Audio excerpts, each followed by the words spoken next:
At ito na nga, ang dami pa rin nagme-message sa akin kung paano nga ba i-convert ang inyong SPay later into cash. So mga idol, ang dami ko ng video na pinost, pero kung hindi niyo pa rin na papanood at hindi niyo lubos na naiintindihan, so gagawa na nga lang ako ng bagong video at ipipin ko na para hindi na kayo naghahanap sa mga video ko.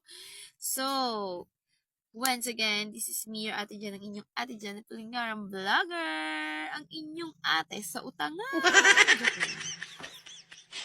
So, sa mga nagtatanong, ang yun namang gagawin ay mag-download ka muna ng My Business Account. So, bakit nga ba? Kasi doon dadaan yung iyong pera sa My Business Account na manggagaling sa iyong SPay later. So, download ka lang ng My Business Account.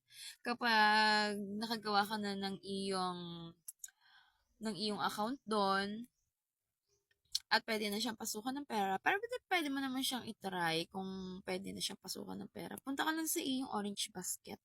Sa kahanay ng Shopee Pay at saka ng coins, dito sa may tabi, may makikita kang square mga mi. Yun yung magiging scanner.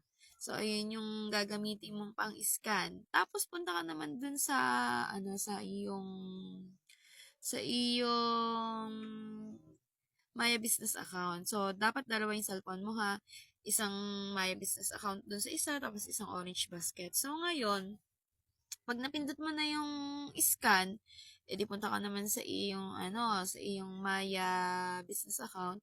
Hanapin mo yung more, tapos makikita mo doon yung QR code mo. Sarili mong QR code, kasi nga sa'yo papasok yung pera. Kaya, huwag kayong magpapakonvert sa iba kasi kapag iniskan nyo at pinapasok nyo yung pera nyo sa kanilang mga Maya Business Account, sa kanila papasok yun, hindi sa'yo. Baka mamaya hindi na ipasa yung pera sa'yo, nagkautang ka pa. So, ayun yung matinding paalala natin ha. Pagkatapos nun, pag na-scan mo na yung QR code mo, dire-diretso na yun mga idol. Papasok na yun sa My Business Account mo yung pera mo galing sa SPay later. So, ganun lang kadali. Kapag pumasok na yun, abangan mo naman yung susunod ko na video. Ituturo ko naman sa'yo kung paano naman na ang pera mo ay nasa My Business Account, papupuntahin mo or ika-cash out mo pa-cash G or gusto mo pay Maya. So, kahit sa bangko, pwede.